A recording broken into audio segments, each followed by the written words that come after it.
So as you can see, as always, we've got quite a full agenda, and we're lucky to have with us today. We've got Erica and Megan from Ebervaro Learning Community to share their journey with the CPA approach with us. And we've also got Owen Price, my secondary colleague, who is going to give some regional, national and regional updates around the personalised assessment towards the end of the session. So we're going to start off today with the slow reveal graph task. There's a website online, well, it's slow reveal graphs. It is what it says on the tin. And this is just great to get children to start to look at and interpret data. So if you'd like to get involved with us now and pop in the chat, what do you notice? What do you wonder? If I was to share what's on the screen with you now.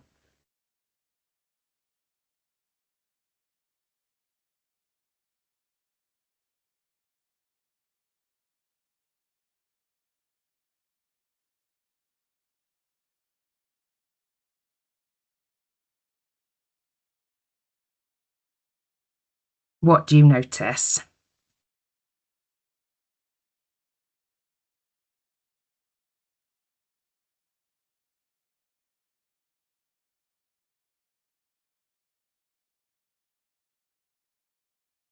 Okay, it's difficult at this point with no information. So we've got, notice there's 5 bars, 2 are the same. You wonder what they represent. Thanks, Tracy. So you've got, you don't know, you haven't got the information. So thanks, Kirsty, 2 bars of the same value. Do you notice anything else? Wonder what the scale is on the y-axis. So the first 2, the next 3 increase. You've got this language coming through. You've got the children, if you're using this with your class, you've got the children to be able to talk. So yeah, there are 5 bars. So as we move on, you can see now we've got the x-axis labelled. So what information did we just learn? How does it change your thinking? What do you think the graph might be about? So just some questions there to get the children thinking about what do you think the graph might be about now? Any ideas?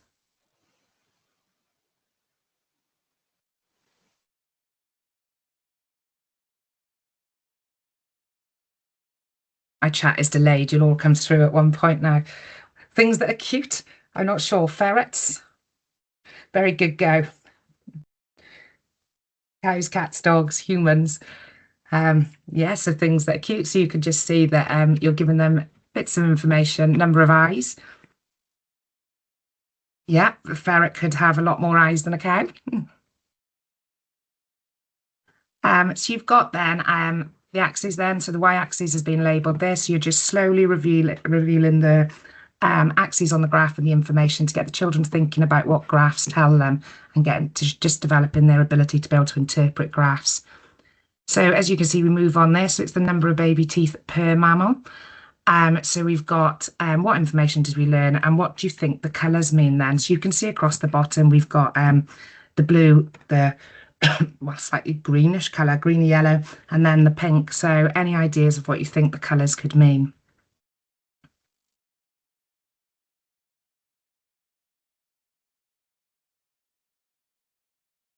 So you can see with this last slide now, although I've cropped it off, so apologise, number of teeth up there for the y-axis, and then across the bottom you've got your x-axis. So if we look at what this could mean, you've got your key there. So what do they? So pink for pets, yeah. Diet, yeah.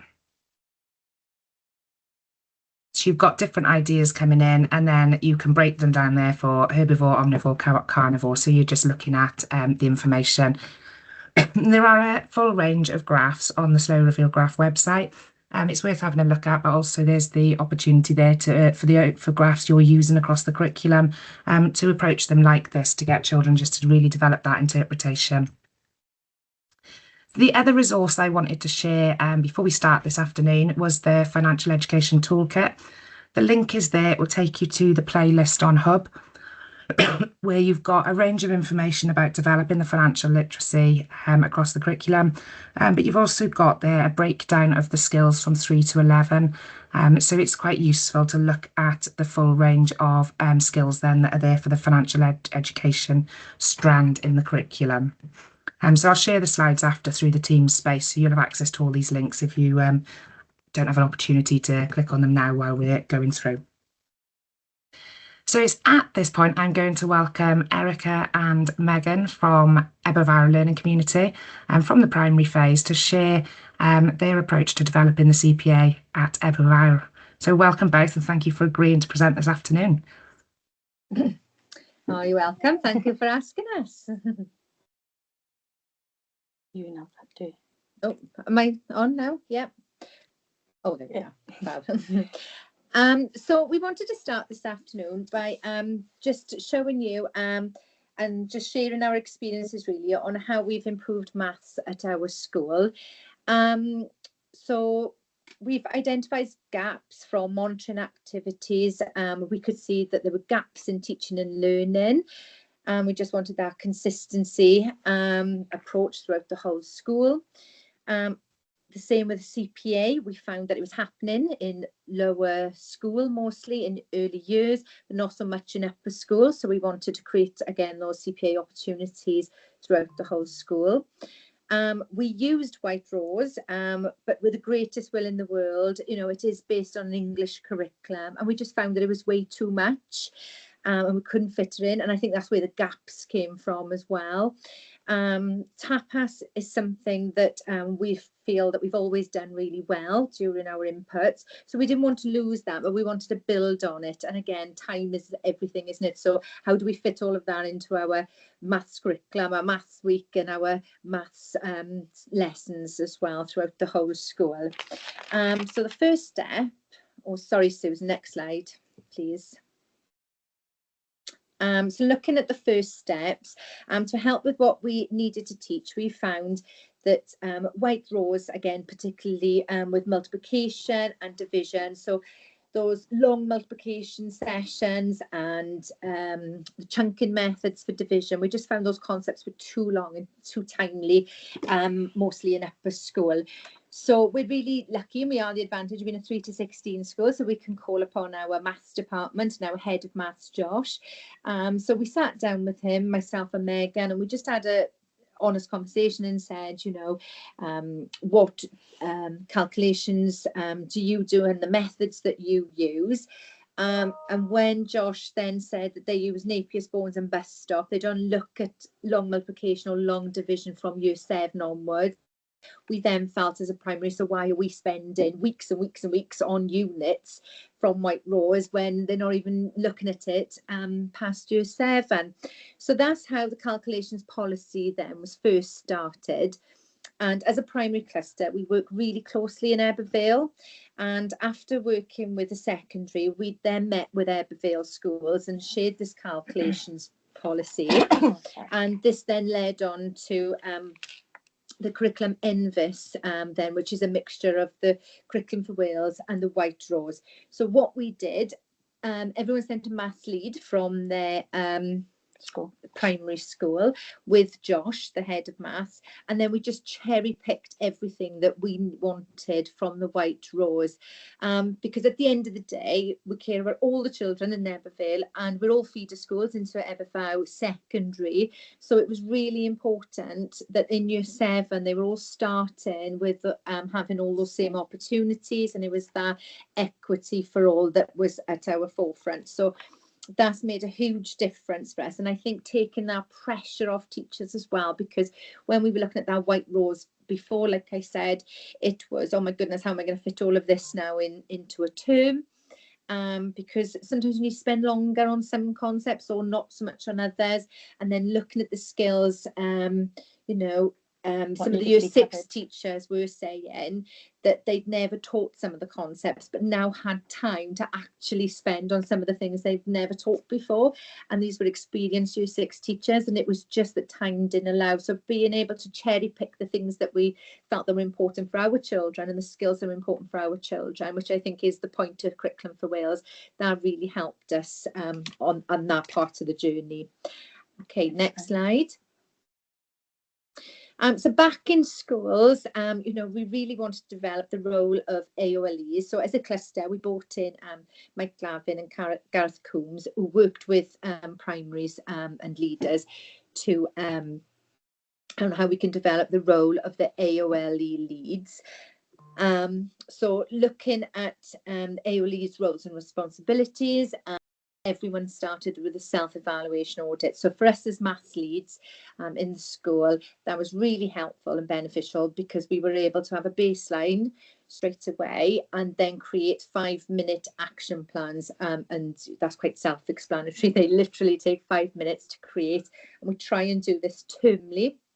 So we give staff meeting time where AOLE leads meet with their teams, because at Epival we do have AOLE teams, and that's a mixture of teachers and TAs, where they meet and termly in staff meeting time, and we'll look at those 5-minute action plans. They will then see what targets have been achieved and rank rate the self-evaluation audit. And we create then yearly placemats just to show what math looks like at our school. So how we see it visually around the school, how it's taught, and what learning happens, what visitors, how Cynefin is part of it, and looking at the curriculum for Wales as well.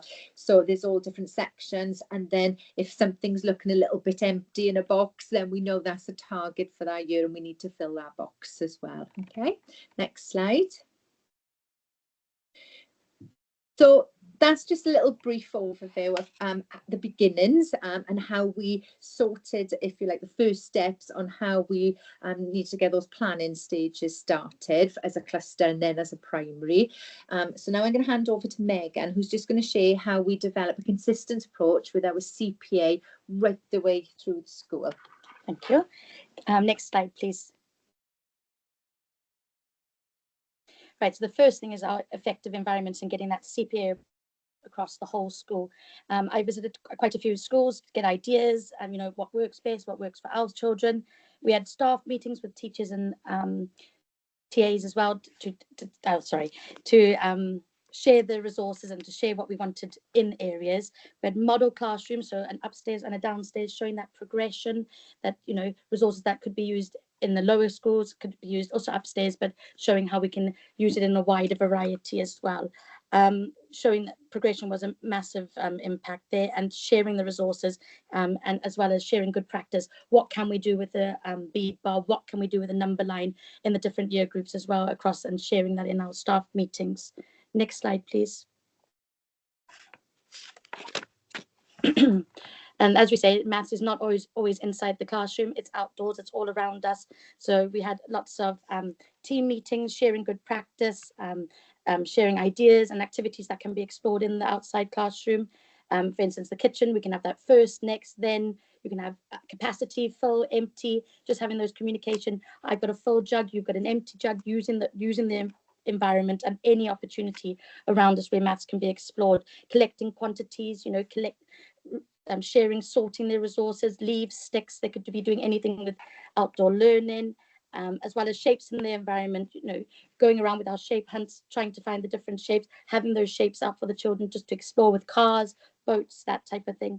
Our TAs also, you know, we're using everybody to their advantage, really. And we've had TAs leading outdoor experiences, taking on their own tasks they'd like to share with children, and using the outdoors just as much as using indoor activities as well. And water play, obviously, that capacity is always there, and just getting the children to be using that language as well is really important. Next slide, please. So tapas, like Erica said earlier on, it's always been a full front in our school, you know, from the lessons to the short 5 to 7 minutes. But what we wanted is those tapas boards to be shared across the school. Again, using that progression. What resources can we use in nursery all the way up to year 6? So each class has their own display. Resources are out, they're accessible. Teachers can grab them, children can use them, and that confidence of sharing and using them in the classroom is really evident in each classroom, having their maths areas and having those resources out. It's like that grab and go. What do I need for this activity? Let me go and get them straight away. And the children are quite confident to use them as well. Like we said, we did a big audit. We purchased those tapas resources, they're like gold dust, really, and you just want to keep them in share them in the classrooms as well, and as well as the children. We had staff meetings to share how to use the resources in different ways as well. So just having that confidence throughout the school with teachers and TAs. Next slide, please. And then, like we said, using that CPA approach, you know, especially the lower school, concrete is massive, but that's what we want to try and get across the whole up to year 6, we're using these resources is handy, where we can get to the next stage and develop that progression. So we usually share the concrete on just pictorial pictures on Seesaw, and then through our book scrutinies and monitoring, we've noticed an impact that the pictorial has had on the children's learning as well. And a lot of those jottings are in their books now, which is great to see. That's me. Thank you. Next slide, please, Susan. Oh, one now. Sorry.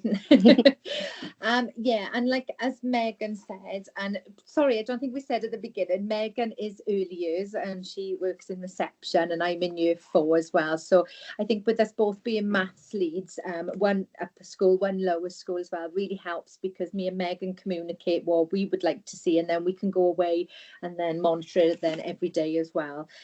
So for teaching, it was really important that we upskilled all staff. So that was the first thing that we had to do, and use those meeting times, lots of team teaching, asking staff to model certain parts for other people, and for other staff to observe lessons where we have seen best practice, and it's just all about sharing that best practice across our school. We're also visiting other schools as well, whether that's in our cluster. So myself and Megan have worked with our school improvement partner, who would come in and advise us on what schools to go and see as well. So that was really helpful. Team planning has really been a game changer here at Ebervow, because again, like I mentioned earlier, we really wanted equity, and we do have classes that are split year groups. So it's really important to us that we have that team planning, so that we know all our year 3s, all our year 4s are having those same opportunities as well. And it also lightens the workload for our teachers as well. And training as well, just making sure that we're keeping up to date with what the EAS provide in terms of their PL offer. So as maths leads, it's important that we build in that time where we're checking that calendar as well, to see what events are out there for staff to get trained as well. Next slide, please.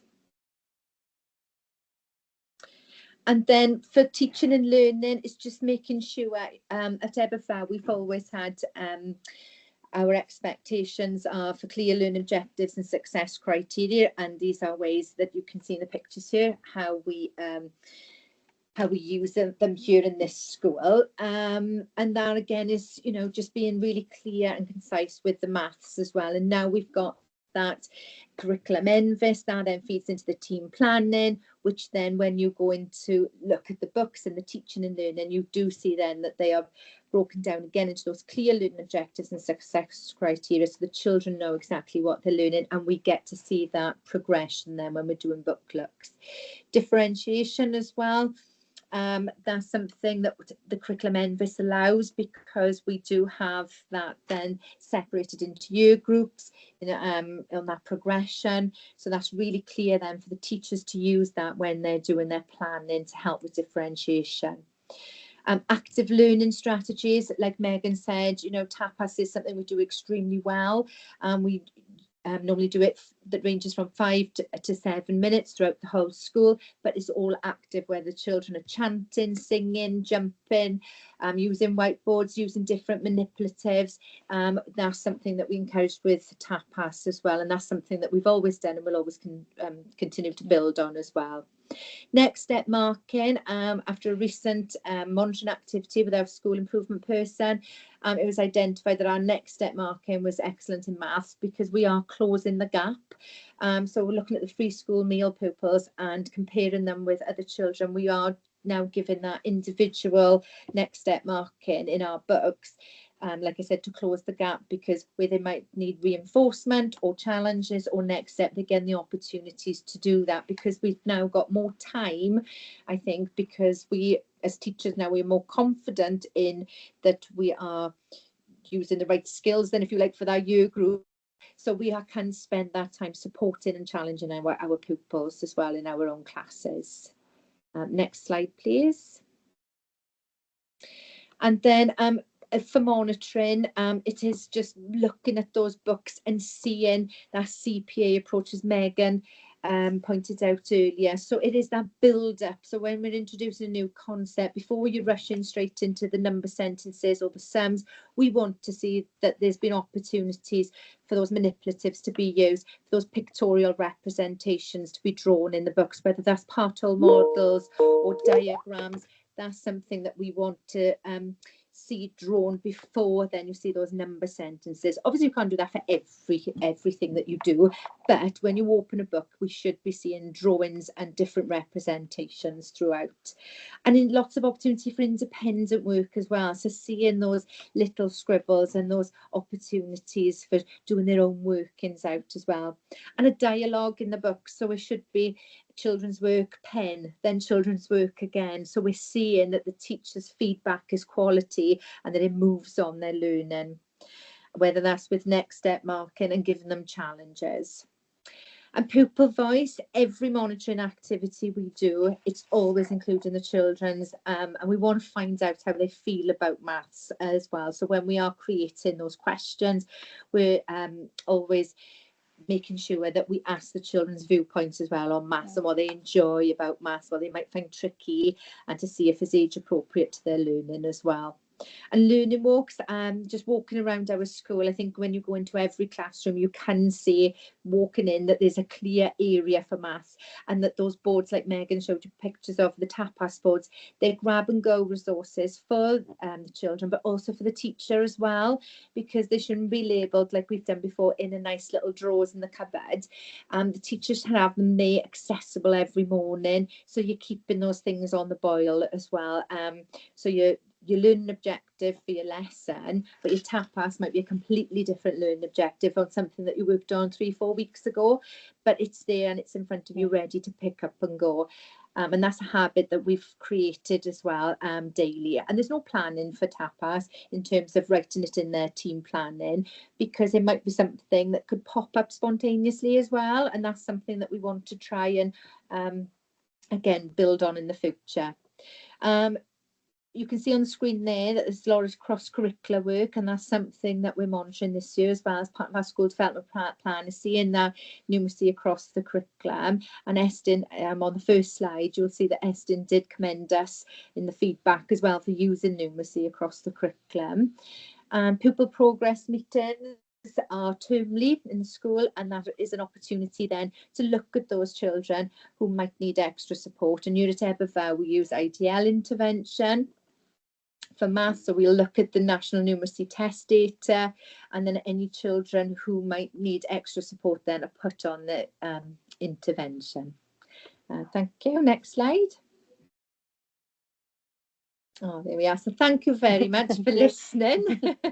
I hope we've given you a good journey, look at how we do maths at Ebervow Primary.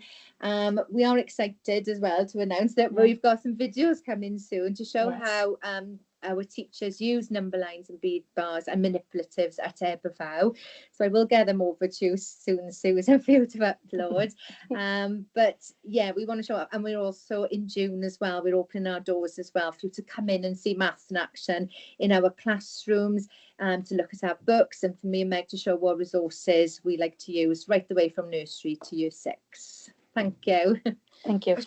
Thank you both very much. It's exciting to hear your journey, and to pick up and celebrate where Estin picked out your strengths, and that you're continuing to develop those and work on some other areas. Thank you. Has anyone got any questions for Erica or Megan? I'll give you a minute there while they're still with us. But as they've mentioned, they have got a Maths in Action open day. As part of this open day, you'll get the chance to carry out a learning walk to observe live teaching.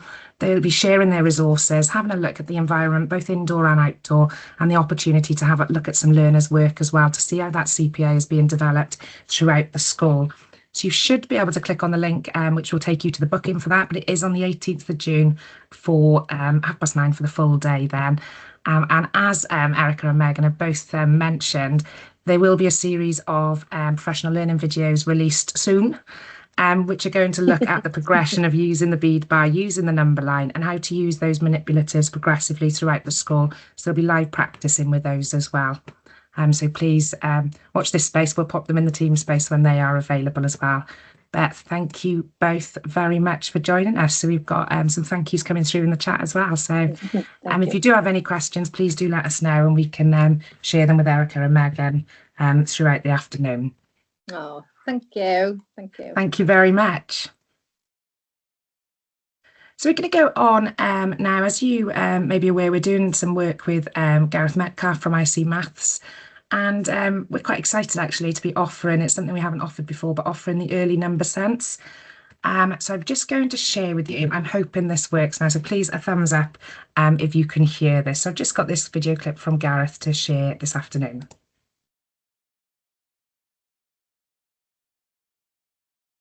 Can you hear it? There's no sound, so. Right, give me a second. This is going back to now, how do you include sound, isn't it? It's as simple as that. Share here. So let's try again. One of the first things I'll try and outline is a real clear vision for how we can develop children's understanding of quantity and have real depth in the various counting challenges, and how that can be tied to children building a really clear understanding of quantity. So rather than just engaging in counting activities, it really helps to build children's sense of number. So we'll have a look at specific misconceptions that can arise in counting and ways, for example, to support children when they're counting on, various counting challenges that children can engage in, again, how to address misconceptions like developing one-to-one correspondence and checking which objects have been counted and which haven't been counted. And we'll also have a look at this interplay between estimation and number sense and counting to check quantities. So ensuring that counting isn't just a mechanical thing that children do because adults told them to, but how it can really help them to answer the question, how many, and to compare that to estimates that they've made. So we'll really dig into the detail of that and how that can really develop children's counting understanding. Then one of the main pieces we want to put is giving a really coherent approach to children developing number fluency, to be great at subitizing, so just immediately recognizing quantities and having specific arrangements that are used to recognize those quantities. So irregular patterns and children just immediately being able to say how many, rather than always needing to count to check, and getting children fluent by seeing numbers nested within other numbers, ways that children can come to see that 5 has got parts of 2 and 3, or 4 and 1, for example. Lots of different games and activities to help develop that. And then to look at how that can be further progressed. So, for example, children can look at larger quantities like an 8 and see that broken down in different ways. So know immediately 8 has parts of 5 and 3. And from that foundation, we'll look at how children can use efficient calculation strategy when they get progressing further up the school, but how the work that we've done previously and the representations that we've used has really fed into this. How children, for example, can visualize a calculation like 8 plus 5, how counters can be used to model that, how children can see it in their mind's eye, and of course, all the build-ups that will enable children to have that success. We'll also look again at strategies similarly for subtraction. Again, the real key is how we all have this consistent approach to the use of equipment and images so that children then later in their journey can be really successful and develop a genuine number sense, not always falling back on counting strategies. Of course, there's so much more in early number, and we wanted to look at the wider foundations as well. So ensuring that children are given opportunities, not just where we enter them into our world of maths, but also we get into their world and we show them the maths that exists there and really draw that out and open up opportunities for children to develop, to engage in sustained shared thinking and to be able to self-regulate and to come up with their own ideas. We'll have a look at a lot of bespoke things as well, like how we really build children's understanding of pattern, how we can teach pattern, extend that further, and develop spatial reasoning.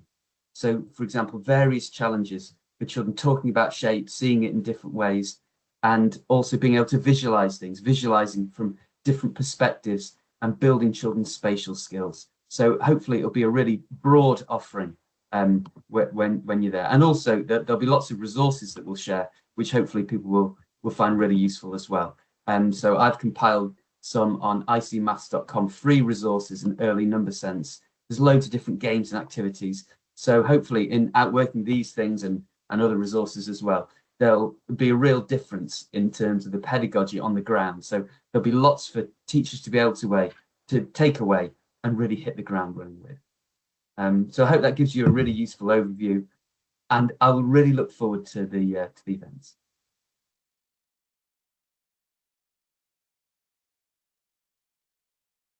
Okay, so that's Gareth's just given an insight there into what you'll be covering. So if it is of any interest to you, for your early years teachers up to year 2, really, we've got the either the morning session 9:30 or the afternoon session at 1, and they'll be held at Malpas Court Mansion House.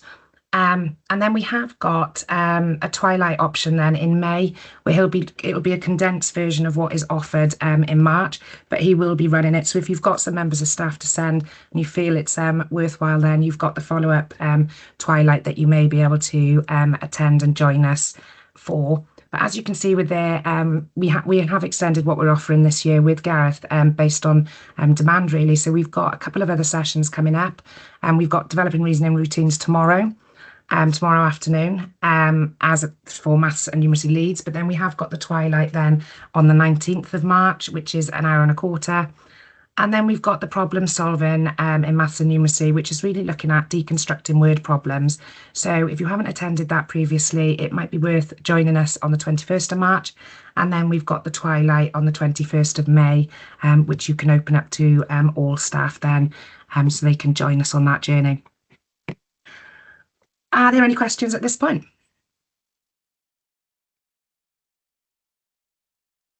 So please do feel free to pop in the chat if you've got any questions, and we will stop. But we're going to just have a look this afternoon now at developing that deep conceptual understanding with those real life links. So if you don't mind, if you could take a minute now to pop in the chat, what does deep mathematical understanding mean to you? How would you interpret that statement?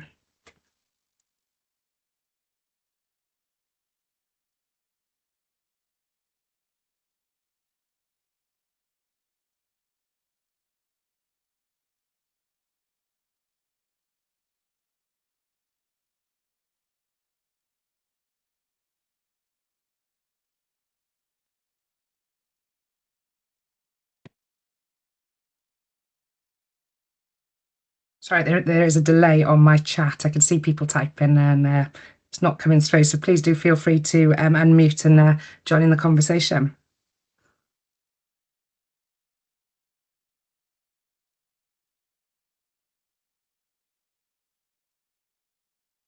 Around deep mathematical understanding, what does that mean to you?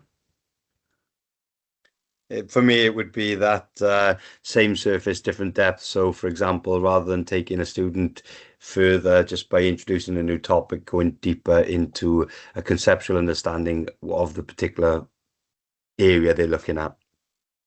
Yeah, brilliant. There is that delay, so please do feel free to jump in at any point now this afternoon. So what we're going to look at for the next part of the session is looking at what deep conceptual understanding in maths looks like, examine how we can connect the maths to the real world, and then look at strategies to embed these principles in everyday teaching.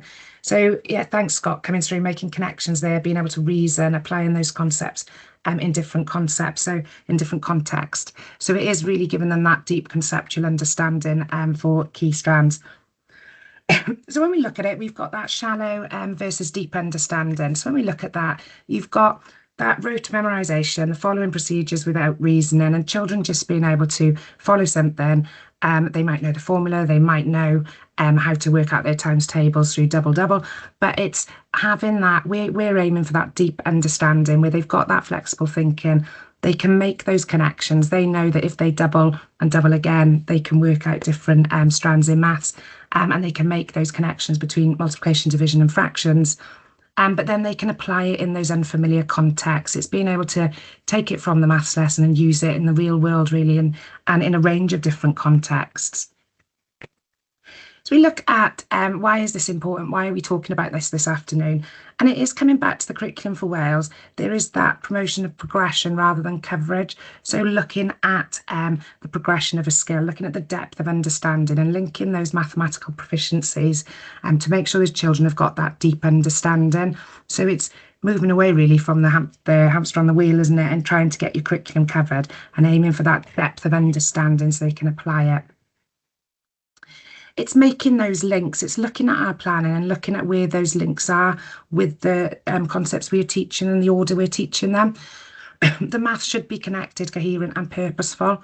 So it's looking at what we want to achieve and breaking backwards, then almost thinking with the end goal in sight, and then mapping backwards to what do these children really need in order to get that depth of understanding, to be able to reason, to be able to talk about it, and to be able to sort of apply those concepts in a range of contexts. Linking back to the 4 purposes then, which is the heart of our curriculum, it's that development of ambitious, capable learners who can apply maths in real life. That's our aim, isn't it? We want them to be able to be numerate and confident and to be able to access the world around them. So what are the key features of deep mathematical understanding? We come back to that conceptual understanding again, conceptual over procedural. So why does the method work, not just the how? So children really looking, really exploring and moving away from that right or wrong and procedural maths to giving them the opportunity to really explore methods to look for that depth of understanding. You've got then that multiple representation. So as Erica and Megan shared earlier, really developing that CPA approach and looking at how they can represent different things in maths and numeracy. What is really key there is us modelling that to the children, because if they haven't experienced it or haven't got something to hang their hat on, they're going to struggle with having those multiple representations feeding through there. And then we look at, there's a lot of research here. Joe Bowler, I'll always talk about Joe Bowler, but there's Third Space Learning have got some articles on interleaving and retrieval practice, as well as Craig Barton. Although Craig Barton is more secondary, some of his work is relevant to us at primary as well. But that looks at interleaving. When are you revisiting topics and when are you coming back to build on that? And then looking at that retrieval practice. So every couple of weeks, revisiting something that has previously been taught. I think there's somewhere in White Rose where you look at what you taught last week, what you taught last month, what you taught last term, and almost as part of your mental math starters, having something there from yesterday, from last week, last month, last term. So the children are constantly revisiting and coming back to those skills, but being able to retrieve that information. And then we've got that reasoning and problem solving at the heart of the learning. So as part of all of your lessons, every maths lesson, there's an element of reasoning there. The children are thinking deeper about the concepts and being able to solve problems. They don't have to be long activities. They don't have to be full lessons, but given the opportunities to question, to think about things, to be able to justify their viewpoint is really key for that deep mathematical understanding. And we come there then to the use of digital tools. There's a lot more reading out there now around the use of digital tools and resources for maths and numeracy. So just listed a few there that you may be familiar with. You've got the Mathagon Polypad. A number of schools use TT Rockstar Mathletics at White Rose, and they've got some resources and tools there. MathSpot is there. MathSpot works really well on the iPads. And like MathSpot, Polypad, they're free resources so children can access them at home as well. And then you've got GeoGebra, which we will have a look at later on in the session, if that's a new one to you, if you haven't used that before.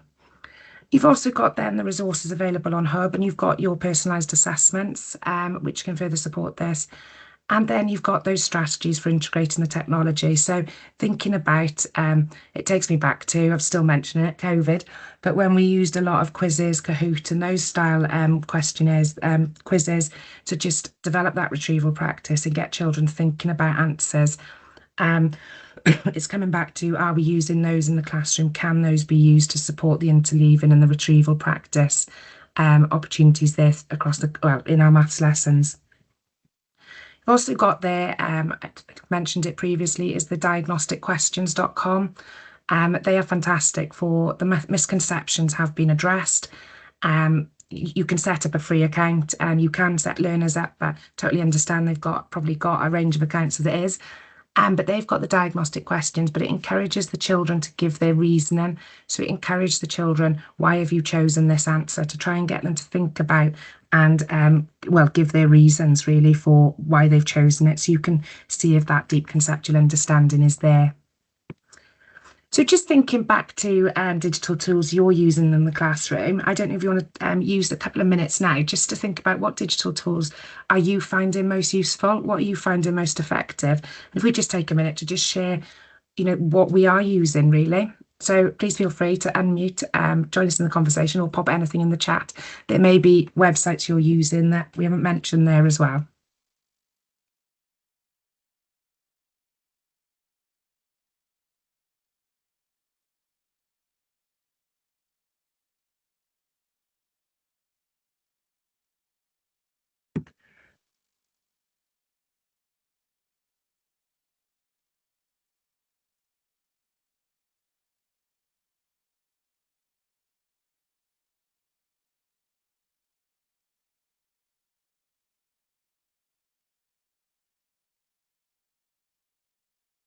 Oh, I know there are any digital tools there I've missed out that you're using and having success with. No, all I would add with regards to Polypad is the extension of that with Fluency by Heart, which covers division, multiplication, addition and subtraction. You've muted. Sorry, did you hear me at all? Okay, I think I'm back. Yeah, so all I was discussing, sorry, was an extension of Polypad, which is called Fluency by Heart. And that's a really powerful tool that you can, it's completely free. It records students' progress, but it looks at addition, subtraction, multiplication, and division. And it's got all the manipulatives and the visual representations around developing that fluency. I would really promote that.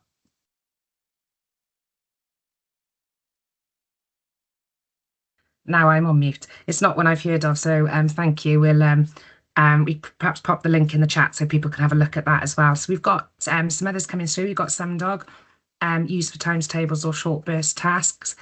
And we've got MathSpot. So thanks, Kirsty, for sharing that. You've got MathSpot as being a game changer to support the CPA journey. And then My Maths to develop homeschool links. So there's some other websites, other digital tools there that support. If you have started exploring with Polypad, what they have used, what they have introduced recently is the hand representations. So you've got your finger patterns and you've got the different representations there. So they are adding to that constantly, you know, to keep it relevant and up to date. But it's great for just those different visual representations of number. So Scott has added here then as well, times table rock stars. Yeah, plan and use the white rows, MathSpot a lot, which is brilliant, as well as some of the elements, top marks. Yeah, top marks is one, isn't it? The splat 100 square I hear about all the time. And link in there as well is Enrich Maths. Enrich have got a number of online games and resources now that they share online, which are quite useful to use instead of just having the paper copies and using those. So thank you for contributing there. It's always useful to hear what other schools are using and the sort of impact it's having really on the teaching and learning. And then we've got the next question there we've got is how can that technology enhance that conceptual understanding rather than rote learning? So I think, you know, you've all sort of mentioned it there, Kirsty, where you say it's really supported that. It's become a game changer for you for them to be able to see it. And I think from schools I'm visiting where they are using them, it's just being able to have that range of resources available for the children, but they can see it on the screen there in front of them. So, Owen, did you have anything to add there around that technology enhancing the conceptual understanding? Just an example for if you're looking at division using the bus stop method on Polypad, they've got the exploding dots. That's definitely worth exploring. So you'll have 110, and when you move that to the ones or the units, it will explode into 10 ones. So it's showing them it's not just carrying a one; it's actually showing them you're carrying 10 tens or 10 ones, and that's called exploding dots, and that's a part of Polypad. Brilliant, thank you. Thank you. So then we move on then to them making those real life links. So why does that context matter? And it's the research out there suggests, and I think any of the work you do around reading around, well, data across the curriculum and using and applying it, it's giving them that real life link to increase engagement and support retention. if it's something they're interested in and something they want to do or explore or have experience of, the engagement levels are higher and the success rate is higher. But this helps that people see maths as a tool and not just a subject. It's not, oh, it's maths again. It is, we need this and it has a relevance. And I think the difficulty is sometimes thinking of that relevance to the real world when you're on, day to day looking at teaching all our different subjects and then trying to come back to that relevance. So some practical examples there with the financial literacy, linking that to budgeting, shopping, saving. You've got your STEM connections with your science investigations, geography and data handling. That's always great for the climate data or population statistics. I mean, it's being mindful of the sort of number range we're working with when we're looking at population of different places.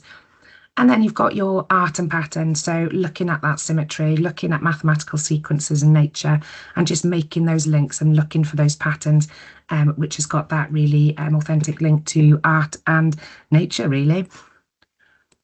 So some key takeaways from that is that that deep conceptual understanding supports that reasoning, flexibility and the long-term retention, which is our aim, isn't it? We often come back to well, we taught them that last year, they can't remember anything. And it's really developing that conceptual understanding to support that and for them to be able to make those links.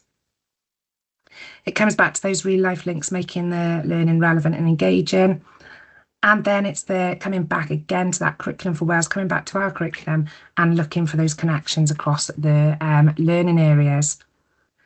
So just thinking now, if there's anything that's been covered, is there one change you can make in your school to just promote or develop that deeper understanding in maths? So please feel free to pop anything in the chat or unmute and join the conversation.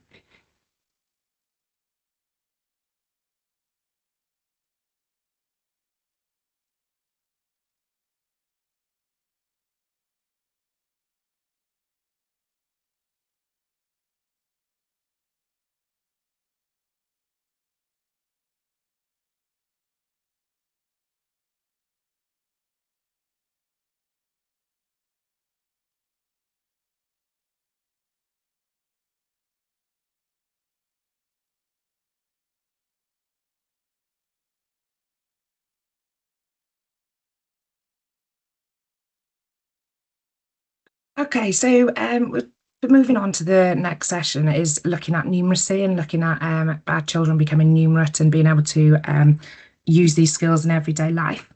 And just a minute, feel free to pop anything in the chat, but how is numeracy present in your daily life, your work, your school, or social activities? What types of things, what number do we use, what maths do we use in our daily lives?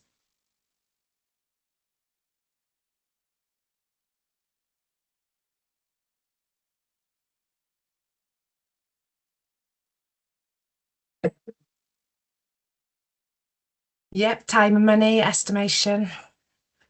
Yeah. Time and money are probably the two hardest things at the moment. The two, it's children not having analog clocks, isn't it? Not experiencing, not seeing them, and yeah, money. So yeah, fractions, percentage, discounts, everything. Thanks, Scott. Money, calculating time, how long until, that estimation as well. And giving those opportunities. A website that's definitely worth heading over to is I'm looking at you now, I'm thinking, what is the website actually called? It is Numeracy, the Numeracy Support. National Numeracy. Yeah, National Numeracy, the National Numeracy, because what they've done is provided a range of resources there to support and to really focus your thinking around what are we aiming for with our children. So sorry, it's quite blurred on the screen here, but as you can see, it looks at being numerate and then breaks it down into the strands of the maths. And so if we look here at the data, it's giving you those skills for everyday life. It's breaking them down and sort of provides a structure for when you're thinking about your cross-curricular numeracy. What are the aims? What are the children in your school? What do you want them to leave being able to do or being able to handle, being able to, understand these things? And where are we giving them the opportunities across the curriculum to do this? So if you have a look here, you've got that being numerous with that attitudes of mind. And your decision making, are they able to make those decisions needed to access the real world?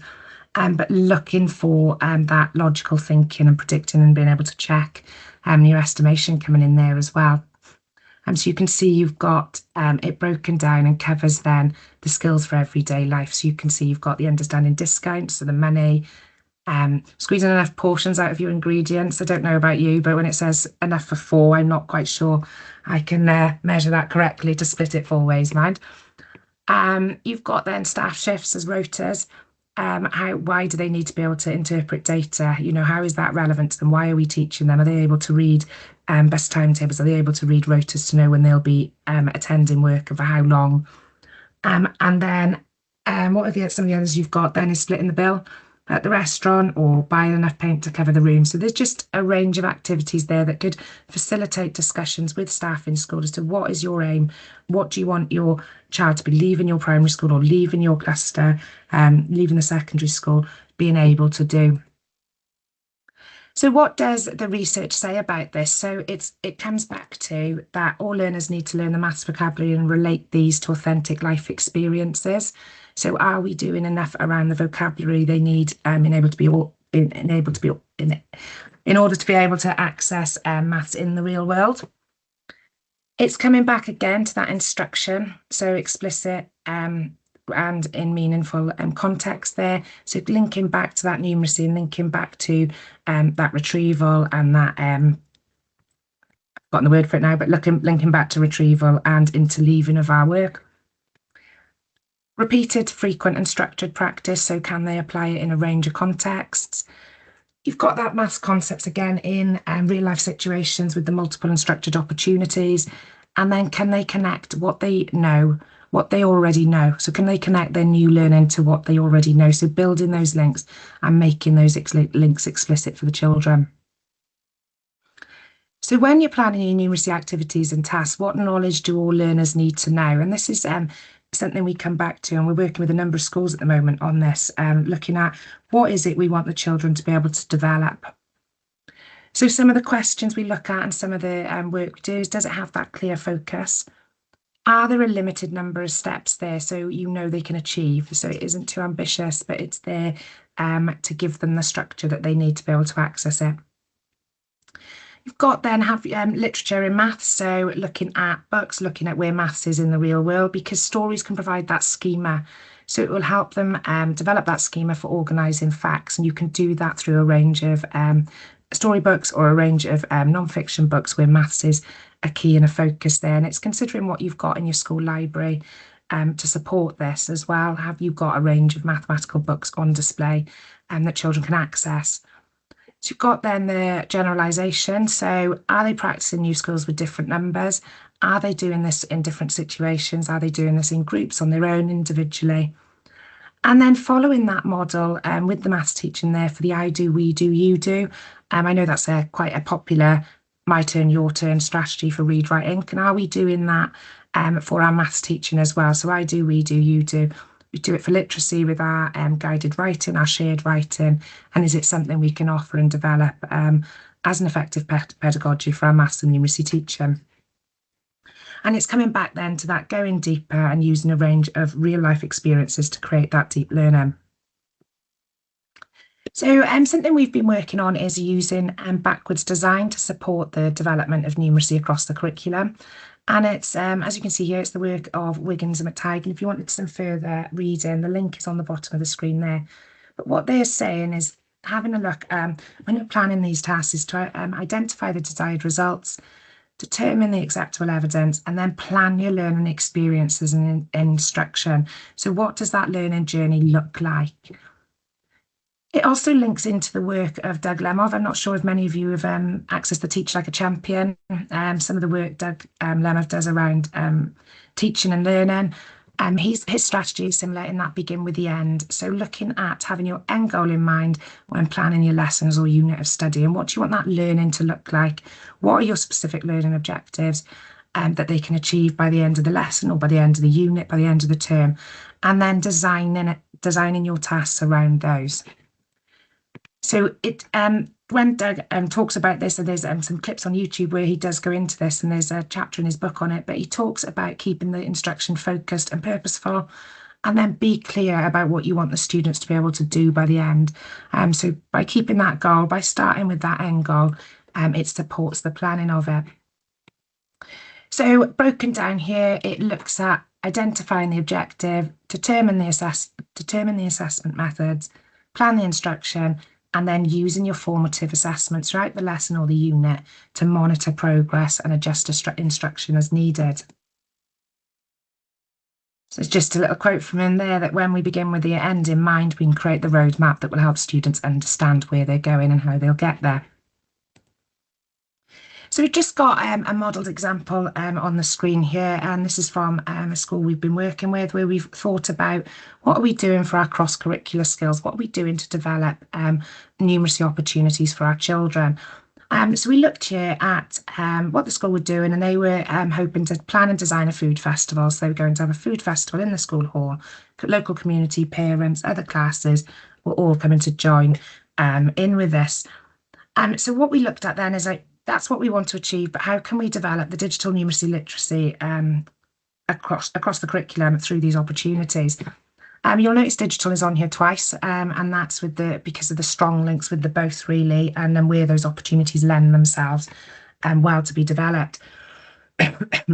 So what we wanted to do with the maths then is to be able to interpret the data to inform events planning. In order to do that, the children were going to carry out surveys, find out about allergies, find out about what food the parents, the community would enjoy. And then we looked at, well, they need to be able to interpret that data. So we thought, how does that look? So the skills being developed, you can see are listed there. And then we broke it down into the number of tasks. So not so much lessons, but learning episodes, I suppose, into this is your task. They need to be able to count in different scales to be able to read the data. It depends on the range of data you're collecting. Are they able to explore the range of data in various forms? So can they read tables? So would there need to be a lesson around reading and interpreting tables, bar graphs, pie charts? And you can see then a lesson on reliability of data, just so the children don't take everything they see as gospel, that they can work it out and they can have that, understand the reliability of the data you've got there. You can see the link there, and then with the voiceover for the food advert. So the literacy would be that persuasive voiceover, with the digital then linking into the persuasive advert using Creative Cloud. Okay, so you've got that.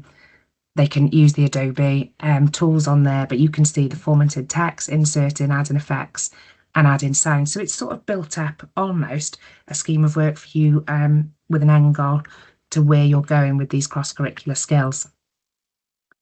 So what we're going to do now, just for 10 minutes, is we're going to go into breakout rooms to look at the backwards planning tool in a little bit more detail, and just think about something you're doing this term or something you've got coming up for the summer, that you could use this backwards tool to help support the progression of those math skills, the development. What math skills do you need to teach, or what opportunities do you need to provide in order to give that rich, authentic opportunity that the learners will be able to access towards the end of a learning episode or a unit of work there.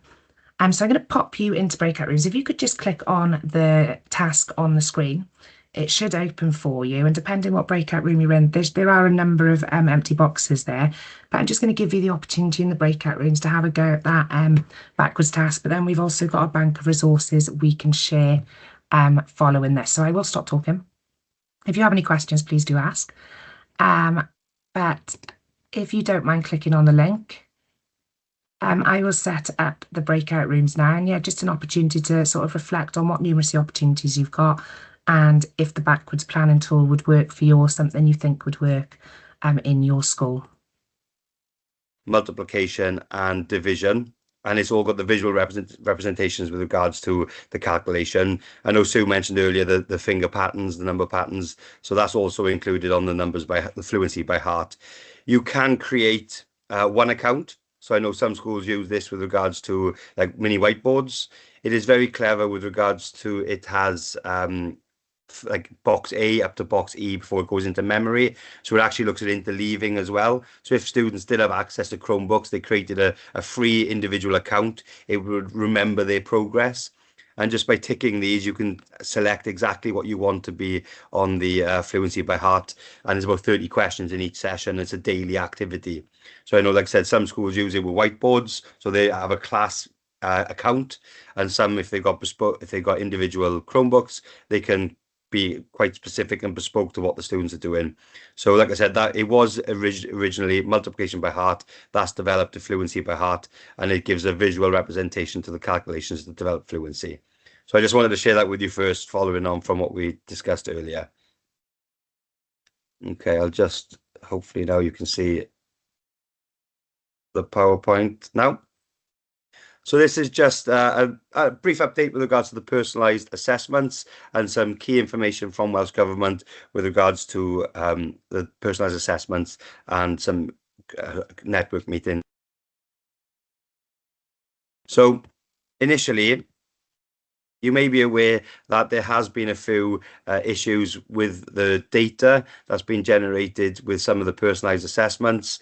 So there was another slight issue in January. However, that you would have been contacted by Welsh Government if there was an issue with any of the testings that you completed in January. So they have asked that if you do see any discrepancies with your data or you have any queries, please don't hesitate to contact the help desk. I've screenshot that information onto the PowerPoint for you. The link may not be live there now, but it will be live on the PowerPoint that Sue shares afterwards. So that takes you to the user guide. So just to recap, if there is anything, please don't hesitate to use the helpline if you have any queries, especially with regards to the data that your personalized assessments are producing.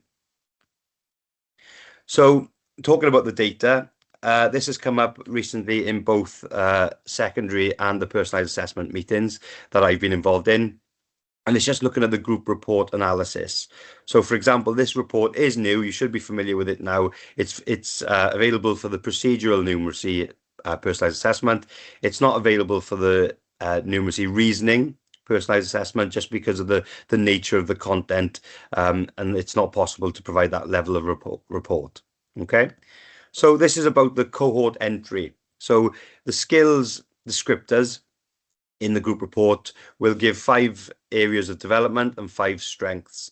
Now, I've been asked the question, how many learners does it need to have in order to be a strength or a development point within a cohort or within the group report? So it just states there, a minimum of 8 different learners must have received items associated with it, and a minimum of 3 different items associated with it must have been used. So that's what would produce the areas of strengths or areas of development. So when you look at the group size, given the nature of the content, the minimum group size for the report can be run is 8 learners. And obviously that's due to the restrictions that you see there. A minimum of 8 different learners must have received the items associated with it. Okay.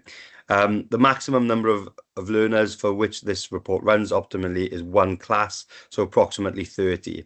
So I'm just going to go through now the issues if we go bigger or smaller than that ideal approximately 30 when you run the group report. You're on mute again, Owen. Okay, it's because I'm moving it around, sorry. So when the cohort is too big, okay, this is looking at, so if we go above, let's say, the approx average of 30, it uses a large spread of skills descriptors would have been seen during the assessments. So what we found is when the cohort is too big, it will tell you what the strengths are of the most able and what the weaknesses are or the development points of the weakest students. So it doesn't give anything in the middle. So, for example, a report I saw for a cohort of over 100, it said the development points for that cohort were to add numbers up to 20, but their positive point was that they could find compound interest. So it was a real vast, it didn't give a good descriptor of their development points or their successes in that personalized assessment. So when that was the issue, when the cohort was too big. So as I just explained, this is an example of the visual representation of that report. So when it is run for a cohort, you can see from the chart that it looks that the whole cohort is struggling with the 5 skill descriptors on the left, and the whole year 7 cohort is excelling with the 5 descriptors on the right. It doesn't give that full representation of the assessment if the cohort is too big. So I just wanted to draw your attention to that. So the highlights here now. So with a cohort that falls within the recommended size, So if we're looking at 30 students, the report can show an area of strength development that is relevant to approximately 40% of the cohort. So when we run that report for 30 students, the strength and the development point will be relevant for approximately 40%. As we increase that cohort, so for example, 160 students, I know that might not necessarily be the case for everyone in your primary setting, but if it was 160 students, that would then only be relevant for approximately 6%. Okay, so when we run the report for more students, it loses the validity of the data. So I also wanted to draw your attention to the newsletter that you can sign up to in order to gain updates. So for example, this here is the a screenshot of the edition for February. So you can see it talks about the participation in pearls and TIMS, which I'll discuss in a moment. It talks about the personalized assessment feedback and reports. So, and there's also case studies with regards to how the personalized assessments are used, and also more information about the personalized assessments reasoning trials that will be running in the summer term. And that's voluntary, that you can volunteer to be involved in those trials with regards to the reasoning personalized assessments. Okay, so that link on the top right will be live on the PowerPoint, and you can just, as you can see, you can do post-11, pre-11, so secondary, primary, and you'll get those weekly newsletters, or sorry, monthly newsletters with all the information on. Okay, so this is, I've been asked to share with all primary schools from Welsh Government. It's looking at the Boosting Standards Together, the Primary Sector Leadership Conference. Now, this is directed for primary head teachers and senior leaders. That link is also live on the PowerPoint, so you can use that to sign up to the event. So it's in the ICC Newport on the Thursday, the 27th of March, or in Llandudno on the Friday the 14th, but you probably want to go to Newport. From 9:15 to 3 p.m. And this is an opportunity. I've screenshot the agenda. You're on mute again, Owen. I don't know why he's doing that. Sorry, I apologize. So looking at that now, the morning session, it highlights at the conference the personalized assessments has a specific agenda point in the meeting. So that's why we've been asked to draw your attention to this. It's a bigger agenda, but personalized assessments has an important part of that, and they are involved in the meeting. The afternoon session looks at, so for example, Estin, our approach to primary inspections and interim visits, key insights into HMCI's latest annual report, and so on. Okay, so I just screenshot the agenda there for the morning and afternoon, and that's the Primary Sector Leadership Conference. And last from me, I just wanted to share this with you. This is a direct statement from the Cabinet Secretary. That link there is live and will take you straight to this. I've just screenshot some or taken some bits of information from it. So where it says, I am keen to benchmark, that's not me, that's actually the Secretary, or the Education Secretary. But it's looking at, I just want to draw your attention to the participation in pearls and TIMS. So you'll be aware of the PISA study. So this is now looking at pearls, is for the reading literacy study. And for us, we would be looking at TIMS, which is the Trends in International Mathematics and Science study. So the next TIMS will take place in 2027. So I want you to be aware of that. Pearls will take place in 2026. So we'll be following with a maths study a year later. And also, it is completely just like PISA. It will be voluntary to year 5 learners. Okay. So like I said, that information, you can read that in your own time. That information is on the link, which takes you directly to the statement from the Cabinet Secretary. But that is just looking at an idea, the combination of PISA, TIMS, pearls, and the personalised assessments, getting this international picture of the numeracy in education standards across Wales. Okay, like I said, all the information I've just discussed, the links are there where you can go into them. I just wanted to share a quick overview with you of those. Okay, I'll stop sharing now. Thank you all.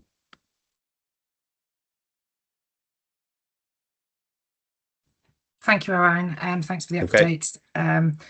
regarding the personalised assessments. And as always, they're always asking us for schools who are using personalised assessments. So if there's some good practice going on in your school where you're using them to inform teaching and learning, and you've your structures and processes in place and you'd be happy to share, please do let us know, and we can pass your details on, as they're always looking for schools to create case studies on, to share nationally on how they're using their assessments effectively in their own settings.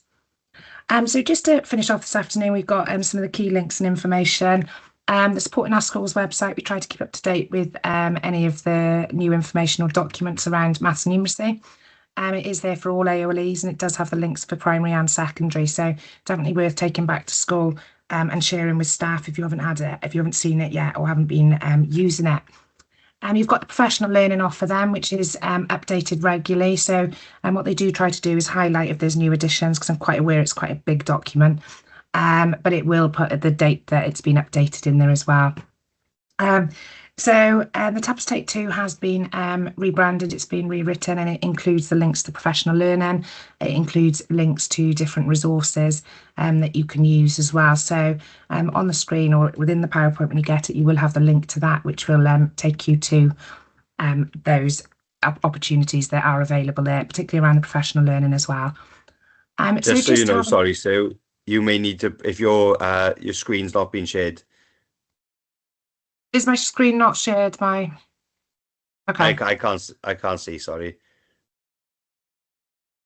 I shall try again. I can see it. It's being shared with me. Okay, sorry, it's just on my side. No problem, carry on. And just to finish off this afternoon, I just wanted to share some of the professional learning that we've got for the remainder of this term and into the summer. So any of our Welsh medium colleagues, we've got Developing Numeracy Outdoors at Ysgol Penawdau, and that is later this month. So they'll be sharing their journey and what they've done. And we've got the Twilight session on the 13th of March at Mice Glass Primary, looking at effective mental math sessions. So more than welcome to join and attend that with the link there being on screen. It is a 4:30 session, 4:30 to 5:30, but it looks at the progression in using the bead bar, the counting stick, and just that opportunity to come together. You've got the link there. The summer term network meeting is on the 10th of June. But some of the opportunities I wanted to share again and just give those links to are, you've got all the links there to the sessions with Gareth, but you've got St Gladys School in Bargoed are offering the CPA using the manipulatives. They've got an open morning. They've put on an additional date to meet demand there. So they've got an open morning where they're sharing their approach and what they've done to develop the CPA approach there. And you've got, we've offered an additional date here at the Gear Primary for authentic numeracy across the curriculum. So that's in June. So on the 10th of June, Gear Primary are opening their doors, and there'll be an opportunity there to have a learning walk and look at books and look at work that's developing numeracy across the curriculum. And then back to where we started really with Ebervowr, their open event on the 18th of June to look at their approach to CPA and how they've developed that in their school. So we are finished. There isn't anything else to cover this afternoon. So it's just an opportunity for you to think about what you're thinking, what you're going to discuss, what you're going to do and what you share with others. And then the evaluation is there. If you could just take a couple of minutes to fill in the evaluation form for when we finish. But if you don't have any questions, thank you for joining us.